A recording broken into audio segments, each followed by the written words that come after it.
Ekonomi. Gimana nih kabarnya? Semoga lagi pada semangat ya semuanya. Selamat datang di podcast Update Ekonomi. Kali ini kita bakal ngobrol seputar topik ekonomi yang lagi rame banget nih dibahas, yaitu melemahnya nilai rupiah di tengah kondisi ekonomi global yang gak menentu belakangan ini. Kalian pasti sering dengar kan tiap kali Amerika dan Cina ribut soal perdagangan. Nah, maka mata uang negara lain pun ikut terkena imbasnya, termasuk Indonesia. Apa sih yang menyebabkan nilai rupiah kita melemah belakangan ini dan seberapa besar pengaruhnya terhadap inflasi, pertumbuhan ekonomi, dan stabilitas keuangan kita? Nah, untuk ngebahas hal ini tentunya aku nggak sendirian dong. Aku udah ditemani dua narasumber kita, ada Vina Putri Mariska dan Kamelia Silaban. Halo, hai Melissa. Hai. Senang banget nih bisa ngobrol di sini bersama teman-teman. Halo semuanya, ya nih, apalagi nih topiknya kedengaran menarik nih tentang lemahnya nilai mata rupiah Kita belakangan ini. Iya. Pastinya dong, Vina bisa nggak jelasin kenapa nilai rupiah kita bisa melemah belakangan ini? Boleh banget Mel. Melemahnya nilai rupiah itu biasanya disebabkan oleh faktor eksternal dan internal. Dari sisi eksternal, perang dagang antara Amerika dan Cina itu menimbulkan ketidakpastian global. Akibatnya para investor itu lebih memilih memindahkan dananya ke aset aman seperti dolar Amerika Serikat.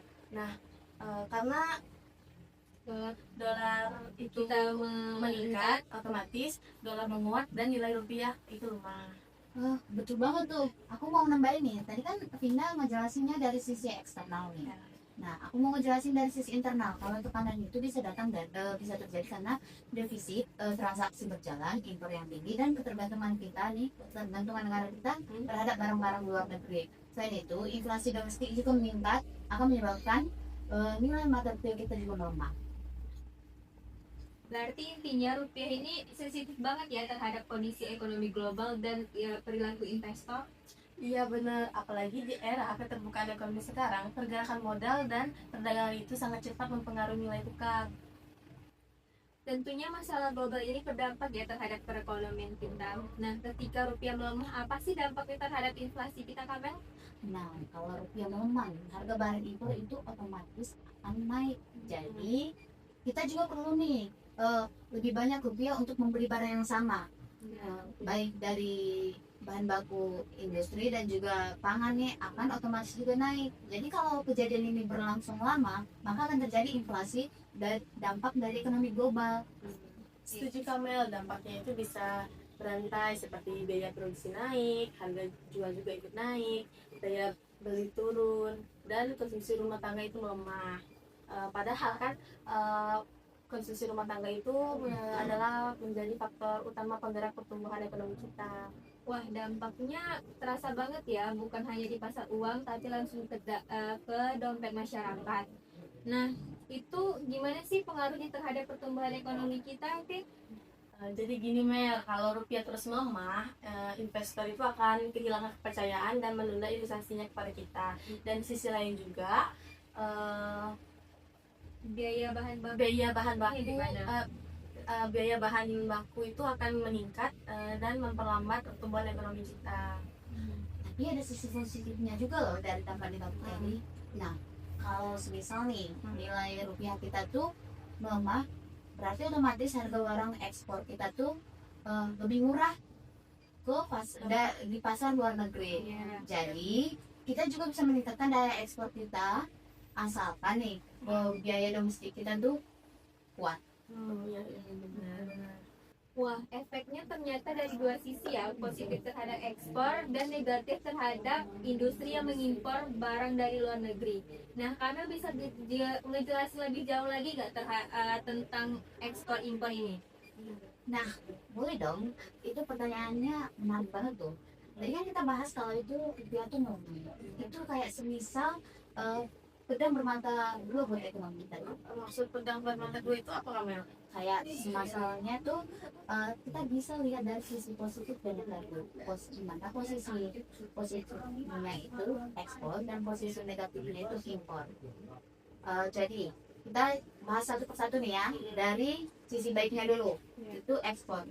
Kalau rupiah kita itu melemah, itu justru kabar baik buat para eksportir. Kenapa? Karena barang-barang kita seperti hasil tambang atau hasil produk kerajinan itu jadi jauh lebih menarik terhadap luar negeri.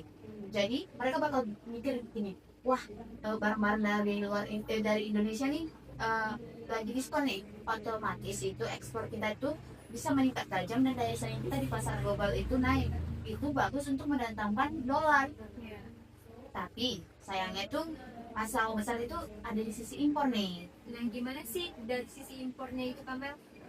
Nah, kalau dari sisi impor nih, semisal rupiah kita melemah, impor jadi lebih mahal banget dong. Karena kita harus mengapa ya, merogoh kocek. Merogoh kocek itu kayak Yang lebih tinggi lagi kan untuk biaya impor itu. iya, merogoh kocek itu kayak mengeluarkan uang lebih dalam atau lebih tinggi lagi untuk kita, dan juga kita lebih banyak rupiah itu untuk membeli barang yang sama dulu.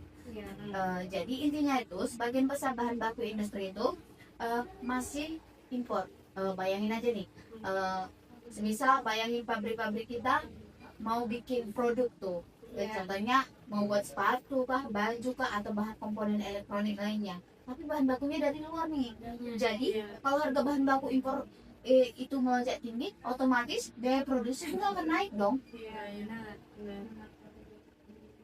Iya bener banget tuh ya, apa yang bilang Kamang tadi itu bisa bikin efeknya itu jadi berantai.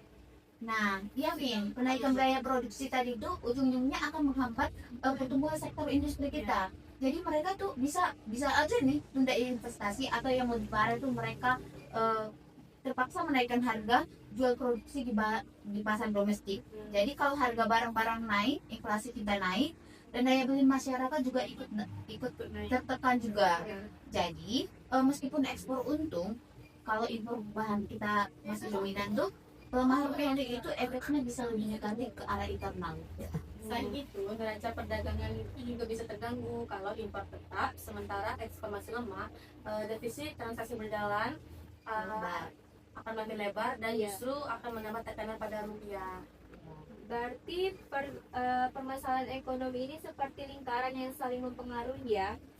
Tadi kan kita udah ngebahas nih dari dampaknya terhadap inflasi dan pertumbuhan ekonomi. Kalau kita lihat dari stabilitas keuangan dan ekonominya, itu gimana sih dampaknya? Jadi secara keseluruhan nggak? Iya, secara keseluruhan. Vina boleh jelasin nggak itu secara keseluruhannya bagaimana? Melemahnya rupiah itu bisa memicu ketidakpastian di pasar keuangan, kayak investor panik, harga saham turun, dan yield obligasi naik, yang dimana itu bisa mengguncang stabilitas sistem keuangan kita.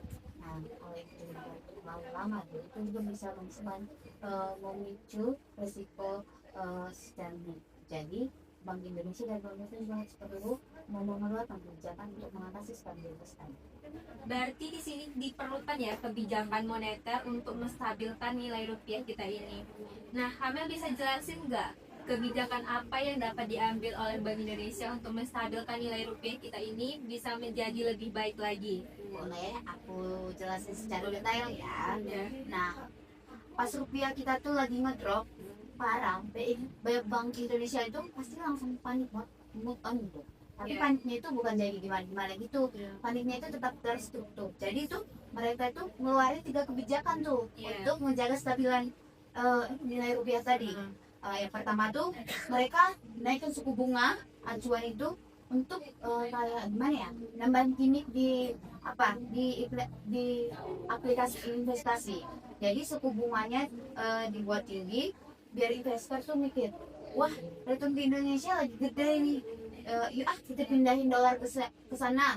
Nah kalau dolar banyak masuk, tapi rupiah otomatis nggak jadi terlalu drop. Nah cara untuk kedua tuh, kebijakan kedua tuh BI langsung turun tangan tuh. Biasanya tuh apa sih, intervensi pasar falas ya. Nah intervensi pasar ini kayak jadi BI itu jadi pedagang online. Mereka tuh standby untuk buat jualin dolar punya mereka sambil sendiri membeli rupiah tersebut.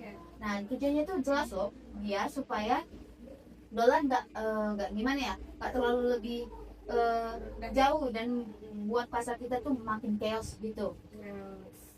Jadi terakhir tuh biar bisa bikin tenang itu ada cadangan devisa. Nah, maksud dari cadangan devisa ini gimana sih ya? Kan cadangan devisa ini kan ini kan tabungan atau simpanan negara kan. Nah, itu gimana sih caranya supaya bisa menstabilkan nilai rupiah kita lagi? Nah, cadangan devisa itu merupakan tabungan emergensi negara kita itu harus tebal tuh, harus banyak itu. Jadi kalau tabungan kita banyak itu nunjukin ke dunia kalau BI punya amunisi kuat nih untuk buat nahan gumparan atau guncangan kapanpun. Jadi pasar nggak gampang panik atau intinya itu 3 kebijakan yang tadi itu bisa jalan barengan buat jaga stabilan untuk nilai rupiah tadi. Nah, kan kita udah ngebahas nih tentang permasalahan nilai rupiah yang melemah, mulai dari efeknya terhadap inflasi, pertumbuhan ekonomi, dan stabilitas keuangan kita. Nah, sebelum aku tutup nih, aku mau kalian memposisikan diri kalian sebagai pengambil kebijakan. Kalau tadi kan kita udah melihat nih kebijakan dari BI dan kebijakan dari pemerintahnya. Kalau kalian nih sebagai pengambil kebijakan apa sih yang kalian ambil untuk bisa menstabilkan nilai rupiah kita lagi yang tadinya melemah supaya bisa stabil kembali? Oke, kalau aku itu fokusnya pada pemberdayaan sektor real, karena kalau produksi dalam negeri kuat, ketergantungan terhadap impor berkurang, sehingga rupiah itu jadi lebih stabil. Dan selain itu juga sektor real yang produktif juga bisa menciptakan lapangan kerja baru dan meningkatkan pendapatan masyarakat.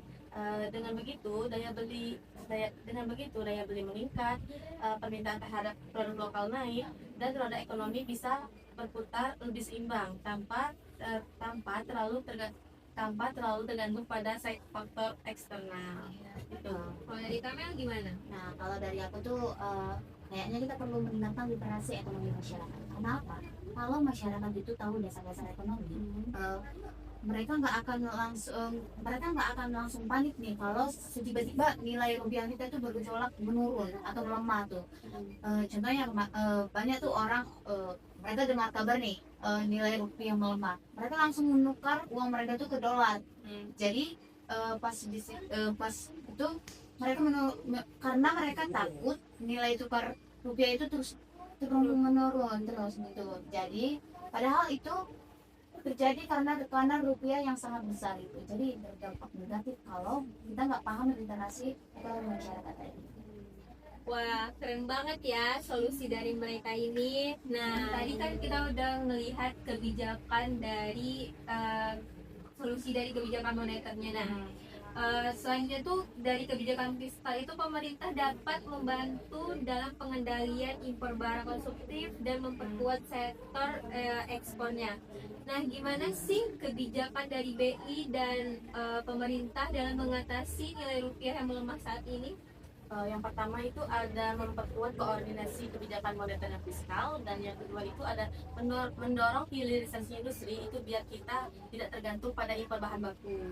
Nah, selain itu juga kita bisa memperluas diversifikasi ekspor yang juga penting. Dan juga kita nggak bisa dong selalu berketergantungan pada Amerika Serikat dan juga Cina. Kita juga bisa memperluas pasar kita ke lokasi Asia Selatan, Afrika, dan juga Asia Tengah. Wah, keren banget ya solusi dari kalian ini. Nah, jadi bisa disimpulkan bahwa stabilitas ekonomi itu bukan hanya tanggung jawab dari kebijakan Indonesia saja, tapi dari semua elemen ekonomi, mulai dari pemerintah, pelaku usaha, sampai masyarakat. Nah, untuk Vina dan Kamel, terima kasih ya udah mau sharing pada podcast kita hari ini.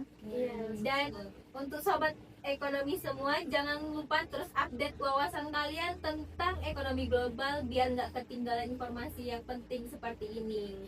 Sampai jumpa semuanya, bye. Bye.